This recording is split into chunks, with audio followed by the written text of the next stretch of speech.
संसार के अंदर जो है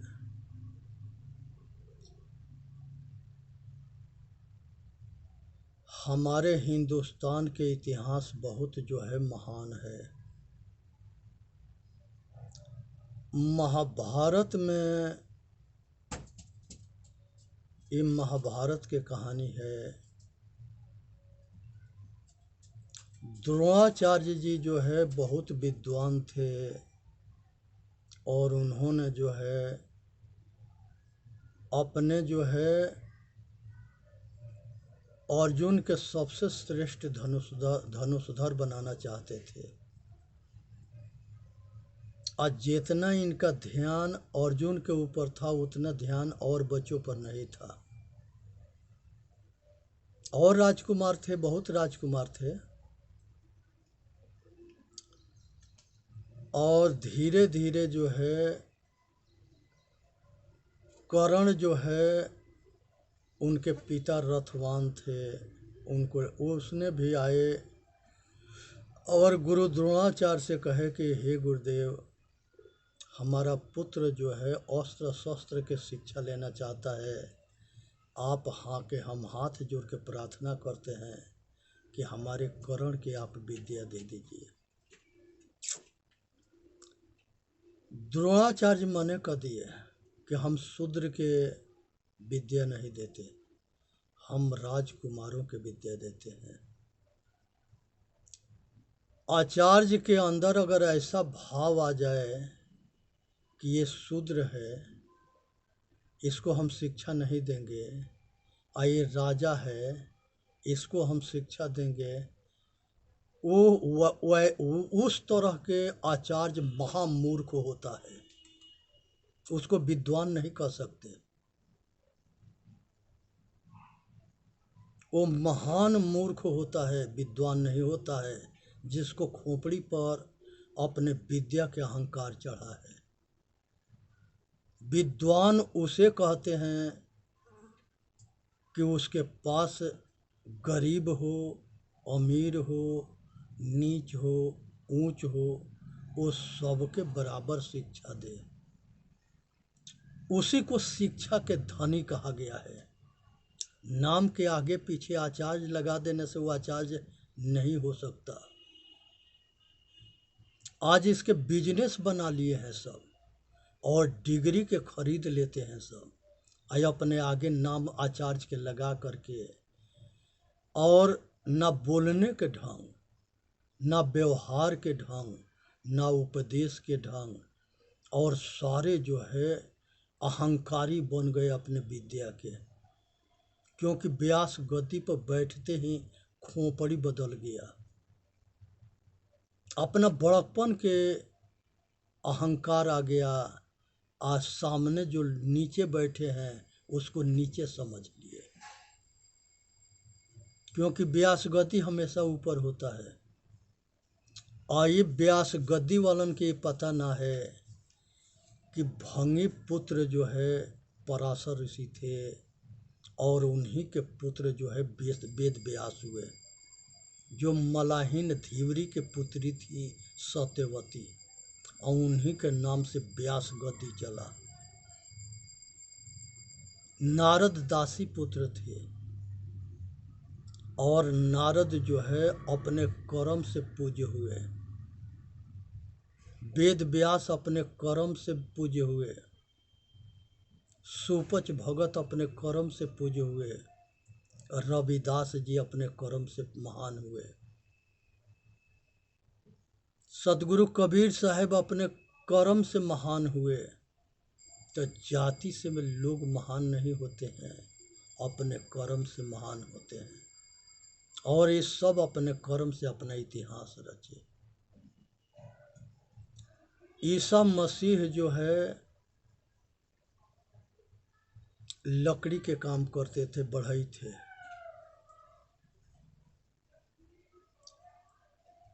गुरु नानक साहब जो रमगढ़िया लोहार थे, ये अपना लकड़ी के लोहा के भी काम करते थे और अपना खेती किसानी भी करते थे। बाद में दुकान अपने बहनोई के यहाँ जा करके दुकान पर भी काम किए। विश्वकर्मा जी विश्व के उस समय के महान कला कौशल के धनी थे और महान इंजीनियर थे। संसार के एक इंजीनियर पूछा था कि इंडस्ट्रियल की माँ कौन है?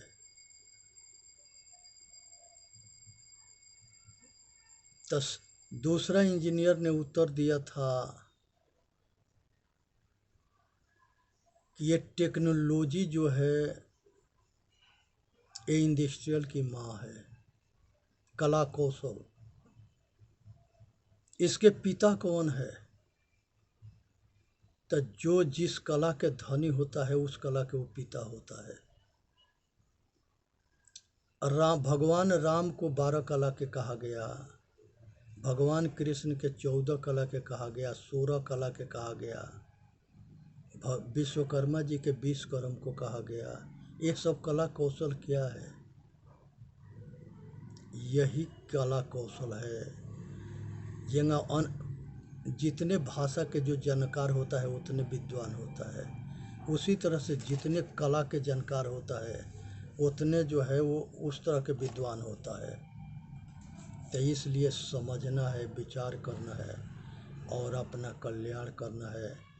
कला कौशल आज जो है टेक्निकल युग है। आज जो है मनुष्य अपना कल्याण कर सकता है। शोभमान वही आचार्य होता है जिसको अपने विद्या के अहंकार ना है। कबीर साहब, ये रविदास जी, नानक साहब, ये सब अपने नाम के आगे जब तक जिए तब तक ले दास लगाते थे। सभी महापुरुष, उन लोगों के जाने के बाद साहेब शब्द के टाइटल लगा। मोहम्मद साहब, कबीर साहब, पलटू साहब, राघव साहब, घीसा साहब, ये साहब की जो टाइटल है, नानक साहब, ये बाद में शिष्यों ने लगाया है। इसलिए जो है ये चीज़ को समझने की ज़रूरत है। ये किस कॉलेज में पढ़े थे? किसी कॉलेज में ना पढ़े थे। गुरु के घराना में पढ़े थे, गुरुकुल में पढ़े थे। सब लोग ये गुरु से शिक्षा पाए थे। पहले गुरुकुल में सभी शिक्षा पाते थे और किसी ने अपने आगे नाम के पीछे आगे पोछ ना लगाया और ना राजा महाराजा लगाए। महाराज उन शिवी, कृष्ण, राम, बलिराम, जितने पुराने राजा हैं उनके केवल नाम है, आगे पीछे टाइटल ना है। अगर उसके जो प्रजा उनका नाम लेता था तो उसमें राजा महाराजा के नाम लगाता था, लेकिन वो लोग नहीं लगाए। भीष्म, ये भी आचार्य थे सब। उसी समय में एक जंगली जो है, एक लभ्य नाम के एक बालक होता है, उसके अंदर तमन्ना जगता है कि हम भी गुरु के आश्रम में जा कर के अस्त्र शस्त्र के शिक्षा प्राप्त करें। द्रोणाचार्य के लगे जाके हाथ जोड़ के प्रार्थना किया कि हे प्रभु, हे गुरुदेव, हम भी अस्त्र शस्त्र चलाना चाहते हैं, सीखना चाहते हैं, हमारे ऊपर कृपा करके हमको भी सिखा दो। आपके एहसान हम कभी ना भूलेंगे। द्रोणाचार्य जो है एकलव्य को मना कर दिया, कहे कि जंगली और नीच जात के हम विद्या नहीं देते, हम राजकुमारों की विद्या देते हैं।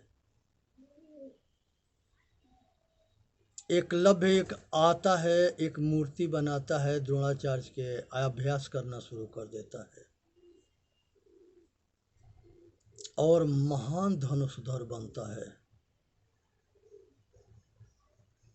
एक समय द्रोणाचार्य जी अपने शिष्यों के साथ, उसमें अर्जुन भी थे, साथ में एक कुत्ता था।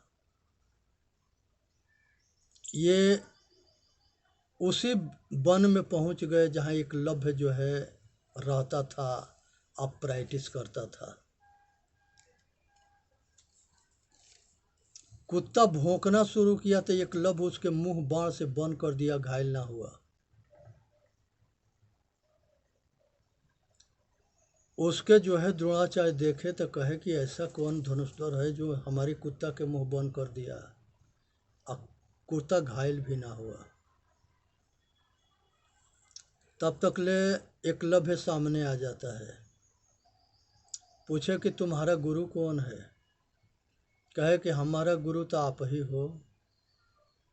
कहे कि हम तो तुम्हारे के जानते ना है, तो हम तुम्हारा गुरु कैसे हैं? कहे कि आप याद रखो, एक बार हम आपके पास गए थे विद्या ग्रहण करने के लिए, आप कह दिए कि जंगली और छोटी जाति के आदमी का हम शिक्षा नहीं देते हैं, हम राजकुमारों को शिक्षा देते हैं। आज सबसे श्रेष्ठ अर्जुन के धनुषधर बनाने के आपके सपना था, आज ये दास भी आपके आशीर्वाद से सक्षम है बाण धनुष विद्या में। द्रोणाचार्य कहे कि बताया कि आपके मूर्ति बना के हमने अभ्यास करके धनुषधर बने हैं। करत करत अभ्यास से जड़ मत होत सुजान, रसरी आवत जात है सिल पर परत निशान। कुआं पर पानी भरते थे तो उसमें एक पत्थर के घिरनई लगी रहती थी। अब पत्थर से रस्सी कमज़ोर होता है, लेकिन वो चलते चलते अपना जगह बना लेता था। सेम टू सेम ऐसा ही जो है अभ्यास से हर क्षेत्र में आदमी कामयाब हो जाता है, जैसे एकलव्य जो है कामयाब हुआ था। द्रोणाचार्य जो है उसको कहे कि तो हमके गुरु दक्षिणा दो। उसने कहा कि गुरुदेव मांगो, हम तो गुरु दक्षिणा देने के लिए अभी भी तैयार है। द्रोणाचार्य के षड्यंत्र के विषय में एकलव्य को पता न था कि ये हमारे संगे धोखा करेंगे। वचनबद्ध करा के उसने वचनबद्ध हो गया कि गुरुदेव आप जो मांगोगे वो हम दे देंगे। उसने दहिना अंगूठा कटवा लिया, कह दिया कि दहिना अंगूठा दे दो। एकलव्य दहिना अंगूठा को काट के दे दिया और दहिना अंगूठा काट के देने के बाद से वो आदमी धनुष विद्या में जीरो हो गया, बेकार हो गया, सब बेकार हो गया। तो ये ऐसे कपटी मुनि और कपटी गुरु से बच के रहना। वो विद्या भी नहीं दिया था और उसके अंगूठा भी कटवा लिया। ये धोखेबाज गुरु होते हैं, ये किसी को भला ना कर सकते हैं, अपना काम बनते भाड़ में जाए जानते। वही कर्ण जो है परशुराम जी के यहाँ गया शिक्षा लेने, और परशुराम जी जो है ब्राह्मण भेष में गया था, क्योंकि वो जानता था कि बिना ब्राह्मण बने ये हमके शिक्षा नहीं दे सकते। तो वो ब्राह्मण भेष बना करके और परशुराम से पूरा विद्या सीख लिया। उसके एक जंघा पर सिर ध के सो रहे थे और उसको एक कीड़ा काट दिया और उसके खून के धारा जब बहा तो उस परशुराम जी के पाला लगा तो उठे। उठने के बाद देखे कि ये कीड़ा काट लिया है और इतने खून बह रहा है और ये हमको जगाया भी नहीं। परशुराम के शौक हो गया, कहे कि पंडित के इतना दिल ना होता है, पंडित जो है इतने दिलावर ना होते हैं, ये जरूर छत्री है। उसे पूछे कि बताओ भाई तू छत्री जरूर है, और उसी पर उसको श्राप दिए कि हम जो विद्या तुमको पढ़ाए हैं ये तुमको जरूरत पर काम नहीं करेगा। इसे क्या समझते हैं? ये श्राप देने के क्या तुक था?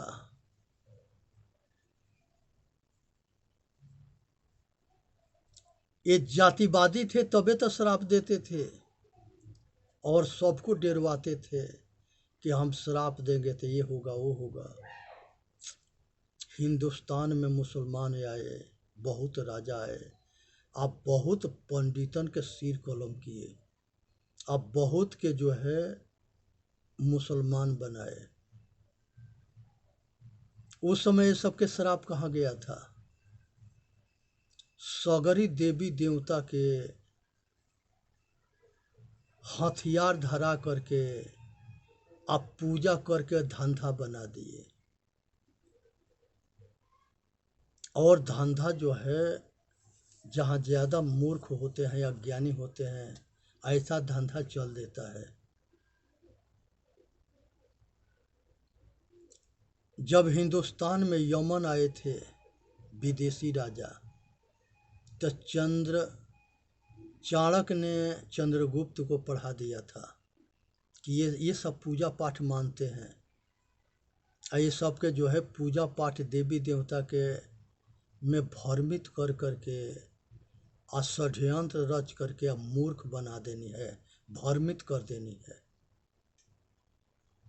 और वो कुछ जो है सुकरात एक विद्वान हुआ था दार्शनिक, उसी के शिष्य अरस्तु हुआ था और वो अरस्तु के शिष्य जो है सिकंदर था। तो उसमें कुछ फंस गए ये भरमा करके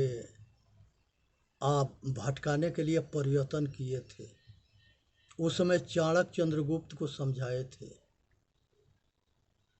कि अपने मतलब अपने जो है हम अपने देश के और राज्य के या अपना रक्षा के लिए हम ये भरम जाल के विद्या अगर कहीं फैलाते हैं तो यह धर्म ना है।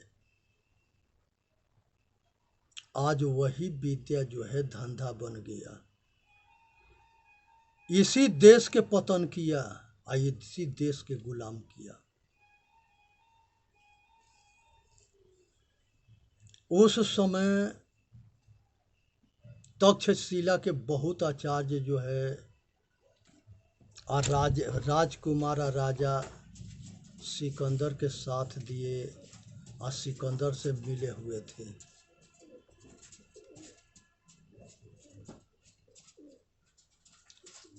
कंधार के जो राजा था उसी के लड़का भी मिला हुआ था और तक्षशिला के आचार्य भी मिले हुए थे।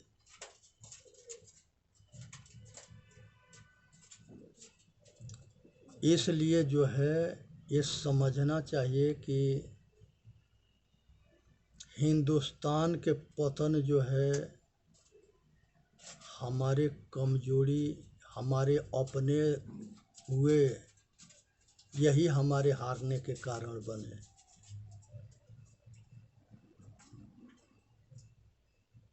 क्योंकि जब धंधा बन जाता है विद्या तो वहाँ पर देश के या राष्ट्र के हित समाप्त हो जाता है, तब वो बिकने लगता है पैसा पर। वो राजा बिक जाए, आचार्य बिक जाए, और वो धंधा बन गया। लेकिन जो हमारे पुराने समय के जो आचार्य होते थे, ऋषि मुनि, वो जो है सबको विद्या देते थे। पूरा वेद के अंदर कहीं ना है मूर्ति पूजा, हमारे शास्त्र में कहीं ना है, उपनिषद में कहीं ना है, ये पंडितन के किताब में है।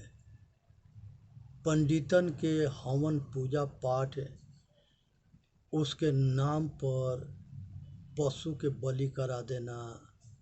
बहुत जगह तो पंडित को बलि चढ़वा दिए। बड़े बड़े राजमहल बनता था, उसमें नर के बलि होता था। पुल बनता था, बड़े बड़े कुछ भी काम होते थे तो ये हवन के नाम पर अश्वमेघ जगह घोड़ा के काट देते थे। देवी के नाम पर पाड़ा काटते थे, बलि चढ़ाते थे। ये जितने देवी देवता हुए, किसी ने कहीं जो है एक टुकड़ा नहीं खाया। जो जो जो चीज़ खाता था वही चढ़ाता था और उस देवी के आड़ में खुद खाता था। ये घोर पतन और घोर जो है विनाश था। ये देवी देवता इतना अगर सक्षम होते हैं तो जंगल में जो जानवर चढ़ते हैं उसको क्यों नहीं खा जाता है। एक भगत थे, उस 10-50 बाएं और 50 दाहिने मूर्ति बनाए थे। रातों दिन राटा लगा के पूजा करते थे। सब देवी देवता थे। बीच में हनुमान जी थे, उनके कंधा पर गदा था। उनका लड़का जो है, एक दिन वो बाहर गए, कहे कि लड़का से कह दिए कि सब देवी देवता के पूजा करना और ध्यान रखना, हम 2 दिन के लिए बाहर जाते हैं। लड़का जो है आत्मज्ञानी था, पारखी था, वो सारे के गर्दन तोड़ दिया, हाथ गोड़ तोड़ दिया और बीच में हनुमान जी के कंधा पर वो गदा रख दिया। जब बाप आया, पूछा कि ये कौन तोड़ा है, कहे कि हनुमान से पूछ लो, यही तोड़ा है गदा, तो यही ले रखा है। बाप तो समझ गया। फिर बेटा बाप के मार्गदर्शन दिया और आत्मज्ञान की तरफ प्रेरणा किया और वो आगे चल कर के वो बाप भी जो है आत्मज्ञानी हो गया। इसलिए चेतन जीव दुख मुक्ति चैनल पर आके अपना कल्याण करे। बोलिए सतगुरुदेव की जय। साहेब बंदगी, साहेब बंदगी, साहेब बंदगी।